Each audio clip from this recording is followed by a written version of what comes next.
बिस्मिल्लाहिर्रहमानिर्रहीम अल्हम्दुलिल्लाहि रब्बिल आलमीन वस्सलातु वस्सलामु अला खातमिन नबीन वल मुरसलीन रब्बि इश्रह ली सदरी व यस्सिर ली अमरी वहलुल उक़दतम मिन लिसानी यफ़क़हू क़ौली अम्मा बाद। नाज़रीन, मैं एडवोकेट फैज़ सैयद आपके सामने हाज़िर हूँ एक प्रोग्राम लेकर, जिस प्रोग्राम में इंशाअल्लाह अज़ीज़ हमारा थीम, हमारा वो सरमाया, हमारा वो एसेट होगा जो हमारे बच्चे हैं। और इस प्रोग्राम में इंशाअल्लाह अज़ीज़ हम बच्चों से इंटरेक्शन करेंगे, बच्चों से बातचीत करेंगे और उनके सवालात के जवाब देने की बहरहाल इंशाअल्लाह अज़ीज़ कोशिश करेंगे। जैसे कि हम सब जानते हैं, औलाद की तरबियत जो है ये एक बड़ी अहम चीज़ है, याद रखिए। तो मैं यूँ कहूँगा कि ये एक छोटी सी एक कड़ी है, एक छोटा सा कदम है कि हम अपने बच्चों के साथ इंटरेक्शन करें, कुछ तरबियत की बात करें, कुछ आम मालूमात, कुछ बातें आइए उनके साथ करेंगे। चलिए आगे बढ़ते हैं इंशाअल्लाह अज़ीज़, और मुख्तसर सा तारुफ हम उन्हीं से लेते हैं और फिर अपने प्रोग्राम को आगे बढ़ाते हैं। जी, अस्सलाम वालेकुम, my name is Abdurrahman Syed.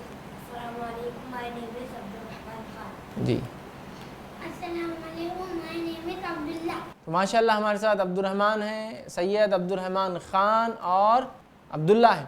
और आज जो बच्चे हमारे सामने बैठे हैं अल्हम्दुलिल्लाह, इनके नाम की खुसूसियत ये है कि नबी अकरम सल्लल्लाहु अलैहि वसल्लम ने हदीस के अंदर बयान किया कि अल्लाह रब्बुल इज़्ज़त को जो सबसे ज़्यादा महबूब नाम है वो अब्दुल्ला और अब्दुर्रहमान है। तो माशाल्लाह दो अब्दुर्रहमान और एक अब्दुल्ला हमारे साथ बहरहाल बैठे हैं। और आज मैं आपके सामने जो है एक बहुत छोटा सा टॉपिक रखूँगा और उम्मीद करूँगा कुछ क्वेश्चन होंगे तो आप करेंगे। और मेरा वो छोटा सा टॉपिक क्या होगा मालूम आज क्या होगा?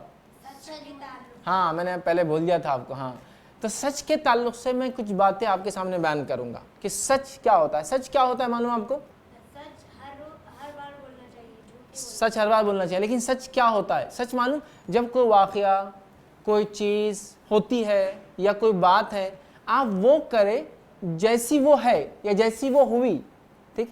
और झूठ किसको बोलते हैं? किसी वाक़े या किसी बात को उसके असल से हटकर बयान करना या उसमें कुछ मिला देना। तो सच मतलब जो हुआ, जो है, जैसा है उसको वैसे बयान करना, ये क्या होता है? सच बोलना होता है, याद रखिए। और सच बोलना एक मुसलमान के लिए बहुत ज़्यादा ज़रूरी है। क्यों ज़रूरी है एक मुसलमान के लिए सच बोलना? हाँ, झूठ बोले तो गुनाह होता है। हालांकि झूठ जो है ये बच्चों सच का अपोजिट है, याद रखिए। ये सच की जिद है। जैसा कि सच है तो उसका अपोजिट क्या होता है? झूठ होता है। तो जैसा कि अब्दुर्रहमान खान ने हमें बताया कि झूठ बोलना गुनाह है, मतलब सच बोलना हमारे लिए ज़रूरी है, वरना अगर झूठ बोलेंगे तो गुनाह होगा। अच्छा, झूठ बोलना गुनाह है तो सच बोलना क्या है? अच्छा ही है, मतलब नेकी है, नेचुरल है। मतलब जाहिर सी बात है, झूठ बोलना गुनाह है तो सच बोलना क्या होगा? अजर मिलेंगे। हाँ, नेकी है। अब्दुल्ला सैयद ने क्या बोले? अजर वाला काम है, नेकी वाला काम है। ठीक है, ठीक है। तो नबी अकरम सल्लल्लाहु अलैहि वसल्लम ने सच बोलने की हमको ताकीद की। इस्लाम में अगर हम देखें तो इस्लाम की तालीमात पूरी सच बोलने पर है। आइए कुरान में अल्लाह रब्बुल इज़्ज़त एक मुकाम पे क्या फरमाता है? या अय्युहल्लज़ीना आमनुत्तकुल्लाह वकूनु मास्सादिकीन, ऐ वो लोगों जो ईमान लाए हो, अल्लाह का डर इख्तियार करो और सच्चों के साथ रहो। तो बच्चों, मेरी बात को आप गौर से सुन रहे हैं? सच्चों के साथ रहो मतलब सच बोलो, सच्चों के साथ रहो, सच काम करो, ठीक है, मतलब सही बात करो, है ना। अल्लाह रब्बुल इज़्ज़त ने कुरान के अंदर क्या कहा कि सच्चों के साथ रहो, मतलब सच तो बोलना है और सच्चों के साथ रहना है। हमको याद रखिए, बड़ी अहम बात है ना। तो सच बोलना कितना इंपॉर्टेंट है? बहुत ज़्यादा इंपॉर्टेंट है ना। तो हमें झूठ बोलना नहीं चाहिए, हमेशा क्या बोलना चाहिए? सच बोलना चाहिए। बातों में कोई चीज़ को मिक्स नहीं करना चाहिए। जो चीज़ जैसी हुई वैसी बोलना चाहिए। आप समझ लीजिए, घर में एक गिलास फूट गया और मम्मी ने आके अम्मी ने आके पूछा किसने फोड़ा, तो क्या बोलेंगे आप? सच बोलेंगे आप? पक्का झूठ तो नहीं बोलेंगे? अच्छा, कभी बार झूठ बोल डालते, इन कभी बार सच ही बोल देते। लेकिन अब बोलना क्या चाहिए असल में? सच बोलना चाहिए। लेकिन सच बोले तो क्या होता है? लेकिन थोड़ा सा डर लगता और डांट पड़ती है ना, अब सच बोलेंगे तो। लेकिन अब जो हमने जो बात मैंने आपको बताई, सच की अहमियत हमने देखी, आप लोगों ने खुद बोला हाँ सच बड़ी अहम चीज़ है। कुरान ने सच के ताल्लुक़ से बयान किया, सच्चे लोगों के साथ रहने का हुक्म दिया। तो सच बोलना तो ज़रूरी है, अब चाहे डांट पड़ो या फिर डर लगो, तो भी क्या बोलना है? सच बोलना है। तो बच्चों, हमें ये चीज़ की तरफ, ये चीज़ हमेशा जहन में रखनी चाहिए। कुछ भी हो जाए आप क्या करें? सच बोले। सच बोलने से कभी भी पीछे ना हटे, सच बोलते हुए कभी भी ना डरे, ठीक है। हाँ, सच बोलने का कभी कुछ नुकसान हो सकते हैं ना कभी, जैसा कि अब ग्लास फूट गया तो अब सच बोले तो फटके पड़ सकते हैं, हाँ, मार पड़ सकती। लेकिन हम क्या हुआ? झूठ बोलेंगे लेकिन हमने सच बोलना चाहिए, झूठ नहीं नहीं बोलना चाहिए, है ना। सच बड़ी अहम चीज़ है, याद रखें, ठीक है। तो बहरहाल तो सच बड़ी अहम चीज़ है। अच्छा चलिए, और कोई बताइए जहाँ बच्चे जो है सच नहीं बोलते, बातों को बदल देते हैं, कोई ऐसी चीज़ जहाँ बच्चे बातों को बदल देते हैं, सच नहीं बोलते हैं। हाँ, पैसों के मामले में क्या करते बच्चे कभी कभार पैसों का, पैसे कोई ले लेते और बोलते हुए गिर गए। हाँ पैसे कभी कभार ले लेते और क्या बोलते घर में आकर, क्या बोलते गुम गए, कहीं गिर गए बोलते। हाँ लेकिन क्या हुआ, पैसों को क्या किए, जेब में। हाँ जेब में। तो ये सही बात है बच्चों, नहीं। ये गलत बात है ना, गलत बात है ना, ऐसा नहीं करना चाहिए। चलिए एक बात आगे की, जहाँ सच नहीं बोलते लोग, जो आप बताइए कुछ अब्दुलरहमान खान, कोई ऐसी चीज़, या अब्दुल्ला आप बताइए कि जब बच्चे सच नहीं बोलते कब होता है ऐसा। जब कुछ गलत चीज कर डाले तो बच्चे सच। हाँ गलत चीज़ कर डाले सच नहीं बोलते। अच्छा होमवर्क करके स्कूल नहीं गए और टीचर को क्या बोल रहे हैं, हमने बुक भूल गए घर पे लेकिन होमवर्क कर रहे थे। हाँ होमवर्क कर रहे थे लेकिन बुक कहाँ भूल गए, घर पे। घर पे भूल गए। क्या ये बात सही है, नहीं। गलत बात है ना।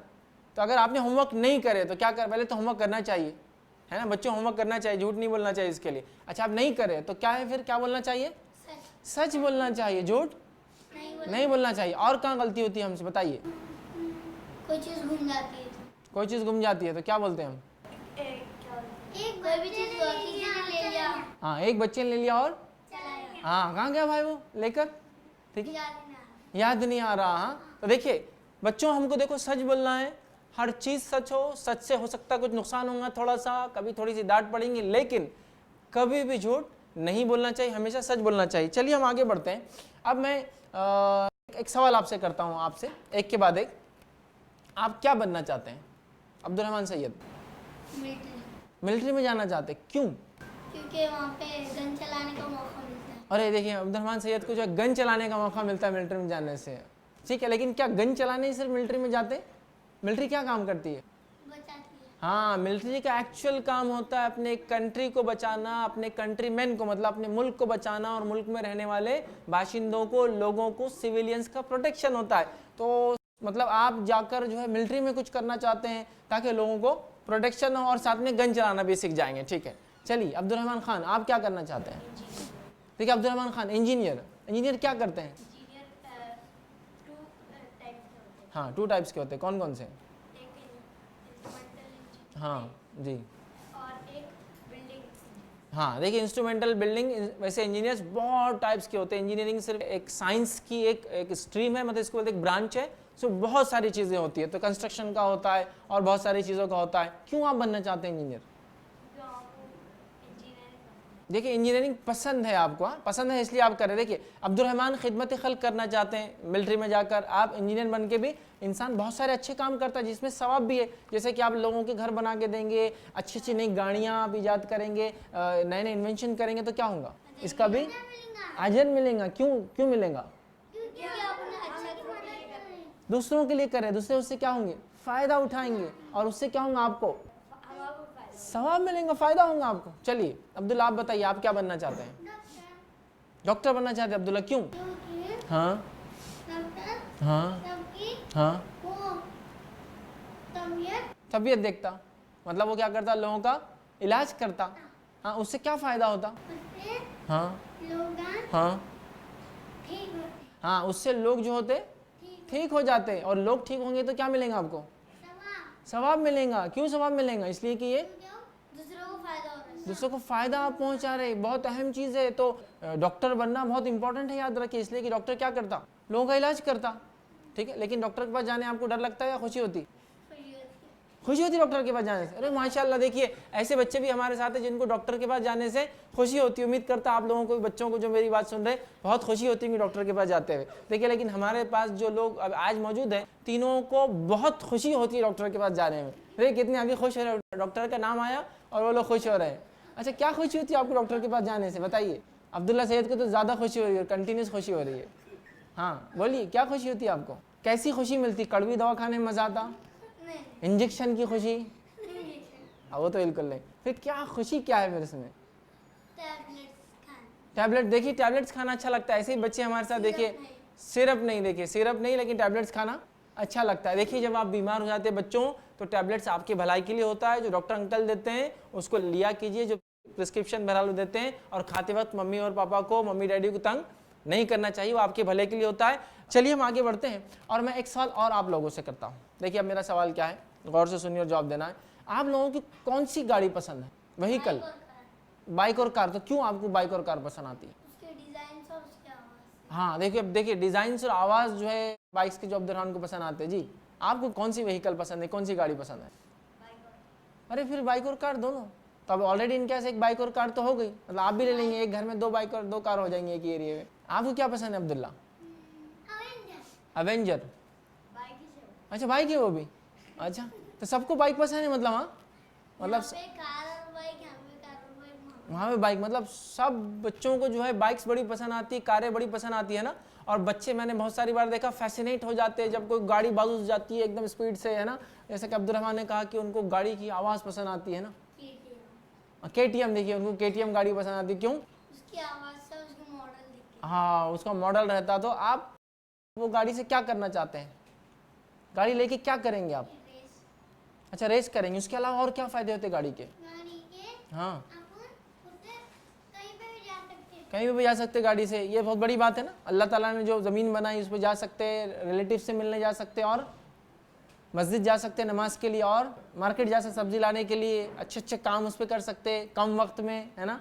और कम मेहनत किए के बगैर, मतलब ज़्यादा मेहनत नहीं होती, आप पहुँच जाते। Very good. और क्या फ़ायदे होते हैं कार और सामान लाने के? कार का बोल रहे थे, कार का क्यों बोल रहे थे आप? क्या फ़ायदे होते हैं कार से? बारिश हो रही तो बच सकते हैं। हाँ बारिश हुई तो बैठ सकते हैं, लेकिन बच्चों एक सवाल मैं आपसे भी करूंगा कि आपके पास अगर कार है तो कहीं आप ऐसा तो नहीं समझते कि कार एक स्टेटस होता है?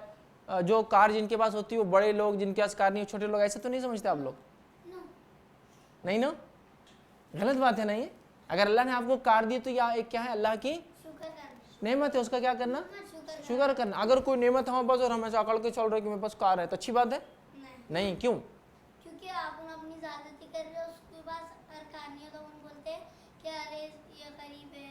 ऐसा बोलना सही है? नहीं, अल्लाह ने आपको एक नेमत दी, आपने कार ली, उसको तो कोई दूसरी नेमत दी होंगी अल्लाह ताला ने।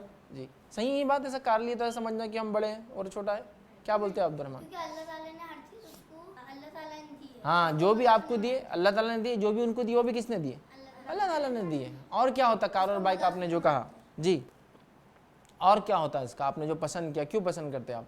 जी बहुत सारे लोग बैठते हैं, तो आप लोगों को लिफ्ट दे सकते हैं, है ना। बेनिफिट हो सकता है लोगों को, आपके रिलेटिव्स को। हाँ ज़रूरत पड़ने पे ज़्यादा लोग बैठ सकते हैं। चलिए मैं एक और चीज़ आपसे पूछता हूँ और उसके बाद हम एक छोटी सी एक्टिविटी की तरफ जाएंगे, लेकिन एक क्वेश्चन है आपसे। आप समझो आप जा रहे कहीं और रास्ता भूल गए। जो बच्चे मेरी बात सुन रहे हैं वो भी गौर से सुने। आप कहीं से भी जा रहे हो, रास्ता भूल गए, तो अब आप क्या करेंगे? चलिए बताइए।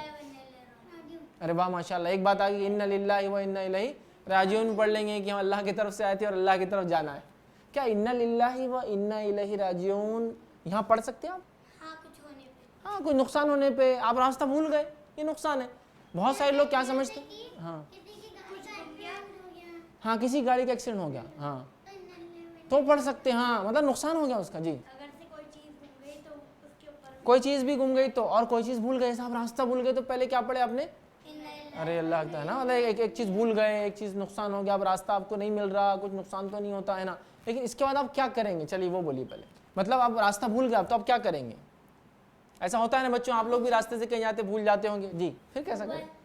मोबाइल, मतलब आप स्कूल मोबाइल लेके जाते हैं? अपने बाजू के कोई नेबर रहेंगे तो हाँ। उनके साथ, अगर तो दिखे तो उनके साथ चले। हाँ नेबर दिखे, अब नेबर भी नहीं दिखे तो किसी से रास्ता पूछना। किसी से रास्ता पूछेंगे। अच्छा रास्ता किससे पूछेंगे? जो भी है, जो भी वहाँ से जा रहा है। जो भी वहां से जा रहा है उससे क्या करें? रास्ता पूछेंगे। अच्छा किससे ज्यादा बेहतर है रास्ता पूछना? कौन लोग आपको अच्छा रास्ता बता सकते हैं? पहचान वाले। चलिए को पहचान वाले नहीं है, वहाँ पे रहते लोग, जो लोग वहाँ रहते वो भी, और कुछ देखिए सबसे बेस्ट। हाँ जो लोगों को वहाँ का पता है, हाँ वहाँ पे जाने का रास्ता मालूम तो इसका मतलब है आप, उनसे पूछना। हाँ जिसको रास्ता, तो इसका मतलब आपको पहले से ये पता होना चाहिए कि आप कहाँ रहते हैं, जभी तो आप पूछ सकेंगे ना। तो बच्चों आप जब भी कहीं निकले अपने घर से बाहर तो आप कहाँ रहते आपको वो एड्रेस पता होना चाहिए, ताकि गुम जाए तो फिर किसी से पूछ लेंगे, कि कोई रिलेटिव होंगे तो साथ चले जाएंगे, कोई जानने वालों के साथ चले जाएंगे। रास्ते में आपने देखा बहुत सारे जनरल स्टोर्स रहते हैं, किराने की दुकान रहती है, वो किराने की दुकान और दुकान से पूछना। हाँ वहाँ पूछना, चूँकि उन लोगों को बहुत सारी मालूमात होती है, कोई रास्ते में ना। लोग आते वहाँ पे और हाँ खरीदते, तो उनको मालूम रहता है यहाँ कहाँ है वहाँ कहाँ है। कभी कभार आप अपने अब्बू का नाम बोलेंगे भी तो वो आपको बता देंगे। चलिए, तो रास्ता अगर भूल गए तो सबसे पहले अल्लाह ताला से आप दुआ करें, अल्लाह ताला से मदद मांगे और उसके बाद आसपास के लोगों से हेल्प मांगे। लेकिन याद रखिए, एक गलत फहमी हमारे पास ये भी पाई जाती है, या गलत फहमी जो होती है वो है इन्ना लिल्लाहि व इन्ना इलैहि राजिऊन। लोग सिर्फ कब पढ़ते हैं जब कोई नुकसान हो गया, जब कोई मर गया तो ही पढ़ते हमारे पास, नुकसान हुआ तो नहीं। लेकिन इसको आप किसी के इंतकाल पे पढ़ सकते हैं, किसी के बीमार होने पढ़ सकते हैं, कोई बुरी खबर सुने तो पढ़ सकते हैं, कोई नुकसान हुआ तो पढ़ सकते हैं, आप रास्ता भूल गए तो आप पढ़ सकते हैं ना। लेकिन जो भी चीज़ बुरी हुई उस पे पढ़ सकते जो चीज़ बुरी हुई, आपको ऐसा लगा आप साथ कोई नुकसान, कोई भी चीज़, उस पर आप इन्ना लिल्लाहि व इन्ना इलैहि राजिऊन पढ़ सकते हैं। और दूसरी बात बच्चों, जो हमको पता चली, हमें जब हम गुम जाएंगे तो हमको जाहिर सी बात है किसी से पूछना पड़ेगा। लेकिन क्या पूछेंगे हम? हमको अपना एड्रेस पता होना चाहिए। तो सारे बच्चे अपने एड्रेसेस याद कर ले आज मेरी बात को जो सुन रहे हैं, ताकि अगर अल्लाह ना करे वो कभी गुम जाए तो वो सही पते तक पहुंच सकते हैं। जब उनको अपना एड्रेस पता हो तो एटलीस्ट वो किसी को बता सकते हैं। अब आइए हम बच्चों एक एक्टिविटी करते हैं, और एक्टिविटी में हम जो है कुछ चिट्स निकालेंगे, उस पर कुछ नाम होंगे और आप लोगों को बताना है वो नाम किसके है, और अगर कुछ इन्फॉर्मेशन, कुछ मालूमात है तो आपको वो देना है। जी अब्दुल रहमान, देखिए वहाँ वो जो है चिट्स रखे हैं, आप लेकर आइए। तो हम देखेंगे वो चिट्स के अंदर और वो नाम पहचानने की कोशिश करेंगे किसका है, और कुछ इन्फॉर्मेशन उस नाम के ताल्लुक से हम देखने की जो है कोशिश करेंगे। ठीक है, तो चलिए एक एक चिट जो है आप लोग उठाएंगे। जी ये लीजिए अब्दुल्ला। हाँ चलिए, क्या नाम आया? अली। आपके पास क्या नाम आया? आदम। जी क्या नाम है आपका अब्दुल्ला? आपके पास हाँ अबू बकर, और इनके पास अली, और आपके पास आदम। चलिए कौन बोलेगा किसके नाम का उसको मालूम है कि वो कौन शख्सियत थे, कौन थे? जी आप बोलिए अब्दुल रहमान। आदम अलैहिस्सलाम नबी थे। हाँ देखिए, आदम अलैहिस्सलाम नबी थे। और बच्चों याद रखिए, जब भी किसी नबी का नाम आप बोले तो उसके आगे अलैहिस्सलाम लगाए, जैसा आपने लगाया है ना अलैहिस्सलाम। ठीक है, तो आदम अलैहिस्सलाम ये कौन थे? पहले नबी थे। चलिए आपको कुछ पता है अब्दुल रहमान? हाँ एक सहाबी थे। क्या नाम है आपके पास? अली रज़ी अल्लाह अन्हु। जब भी किसी सहाबा का या सहाबा का नाम आए तो आप क्या लगाएंगे नाम के आगे? रज़ी अल्लाह अन्हु लगाएंगे, अन। और अगर सहाबिया होंगी तो बच्चों क्या लगाएंगे? रज़ी अल्लाह अन्हा। ठीक है, तो इनके पास जो आया अली नाम आया और ये सहाबी है। जी अब्दुल्ला, आपके पास क्या है? सहाबी है। क्या नाम है उनका? अबू बकर। हाँ अबू बकर रज़ी अल्लाह अन। ठीक है, रज़ी अल्लाह अन लगाएंगे हम, और सहाबी होंगी तो रज़ी अल्लाह अन हा लगाएंगे। ठीक है, अब्दुल्ला के पास जो सहाबी का नाम अबू बकर, कोई बताएंगा अबू बकर रज़ी अल्लाह अन कौन थे? कौन थे? आपको पता है अबू बकर सिद्दीक़ रज़ी अल्लाह अन ये पहले खलीफा थे, नबी अकरम सल्लल्लाहु अलैहि वसल्लम के दोस्त थे, याद रखिए। और अली रज़ी अल्लाह अन जो अब्दुल रहमान के पास नाम है, ये कौन थे? ये चौथे खलीफा थे, याद रखिए। ठीक है, अली रज़ी अल्लाह अन्हु। ठीक है, चलो माशाल्लाह आप तीनों ने जो है सही जवाब दिया। देखिए आप लोगों के लिए मैंने कुछ चीज़ें ला के रखा हूँ। बहरहाल देखिए वहाँ रखिए अब्दुल रहमान, आप लेके आइए और दीजिए, आप जाइए। जी लीजिए अब्दुल रहमान, आपके लिए एक, आपने सही जवाब दिया। अब्दुल्ला के लिए एक, अब्दुल रहमान के लिए एक। ठीक है, रख दीजिए अब्दुल रहमान। ठीक, क्या है उसके अंदर? डेट, आलमंड, हाँ कैशू। हाँ आपको क्या लगा था? क्या देंगे हम आपको? चॉकलेट। लेकिन ज़्यादा चॉकलेट खाने से क्या होता है बच्चों? हाँ ये ऐसी चीज़ है जिनके खाने से इंसान को तकलीफ नहीं मिलती है। चलिए एक एक जल्दी जल्दी और भी हम एक एक चिट निकालेंगे, एक बार और हम देखेंगे। चलिए एक एक चिट देखिए। जी अभी वो रख लीजिए, जो पुरानी चिट थी उसको अपने बाजू रख लीजिए, उधर बाजू में। हाँ चलिए चलिए, क्या निकला बताइए जल्दी, कौन पहले बोलेगा? आपको क्या निकला अब्दुल रहमान? कौन थे? मूसा। मूसा जो है वो नबी थे, और नबी का जब नाम लेंगे तो क्या लगाएंगे नाम के आगे? अलैहिस्सलाम। मूसा अलैहिस्सलाम ये कौन थे? ईसा। ईसा कौन थे? ईसा अलैहिस्सलाम ये भी एक नबी थे। और अब्दुल्ला आपके पास क्या आया? उस्मान रज़ी अल्लाह अन्हु। ये याद रखिए, ये सहाबी है और एक खलीफा थे, याद रखिए। ठीक है, तो बहरहाल बच्चों माशाल्लाह आज बहुत सारी बातें हमने जो है सीखी, और जिसमें ख़ास तौर से हमने जो बातें सीखी उसमें एक था कि अपना पता अपना घर का याद रखना चाहिए हमें। दूसरा एक चीज़ थी हमने देखा इन्ना लिल्लाहि व इन्ना इलैहि राजिऊन, ये किसी नुकसान पर, किसी के इंतकाल पर, है ना, किसी भी चीज़ पर आप कोई मुसीबत की खबर आई तो उस पर नुकसान हुआ तो पढ़ सकते हैं। तीसरा हमने देखा सहाबी या सहाबिया का नाम है तो रज़ी अल्लाह अन्हा या रज़ी अल्लाह अन्हा लगाना चाहिए, और किसी नबी का नाम है तो अलैहिस्सलाम लगाना चाहिए। हम अपनी बात को ख़त्म करने से पहले जो एक अहम चीज़ थी जो मैंने कहा था कि आपको आखिर में हम बताएंगे, उसको बता कर हम ख़त्म करेंगे। आज बच्चों आपको एक दुआ सीखना है, और वो दुआ आपके सामने हमारे साथ जो लोग मौजूद थे ये बच्चे पढ़कर सुनाएंगे। आप लोग उसके रिपीट कीजिए और इस दुआ को याद कर लीजिए। आज की दुआ ऐसी दुआ है जिसकी ज़रूरत हर इंसान को है, चाहे वो कोई भी हो, इसलिए कि इंसान है तो वो सोता है। तो आज की हम दुआ देखेंगे सोने से पहले पढ़ी जाने वाली दुआ। बहुत छोटी है बच्चों, एक के बाद एक तीनों दोहराएंगे, आप उसको ज़रूर याद कीजिए। जी अब्दुर्रहमान। सोने से पहले की दुआ अल्लाहुम्मा बिस्मिका अमूतु व अहया। आए अल्लाह मैं तेरे नाम से बिस्मिका अमूतु मरता हूँ, मतलब सोता हूँ, वो अहिया और उसके बाद जिंदा होता हूँ। ठीक है, मतलब अल्लाह के नाम से हम सो रहे हैं, याद रखिए। जी अब्दुर्रहमान खान। जी सोने से पहले की दुआ अल्लाहुम्मा बिस्मिका अमूतु व अहया। जी, ये देखिए सोने से पहले की दुआ थी अल्लाहुम्मा बिस्मिका अमूतु व अहया। उम्मीद करता हूँ आप सब याद करेंगे। हम अपने एपिसोड को यहीं ख़त्म करेंगे इसलिए कि वक्त हो चुका है। अगली बार फिर आपसे मुलाकात होंगी बच्चों कुछ नई बातों के साथ इंशाअल्लाह अज़ीज़। तब तक के लिए जो है आप इंतज़ार कीजिए। अस्सलामु अलैकुम व रहमतुल्लाहि व बरकातुहू।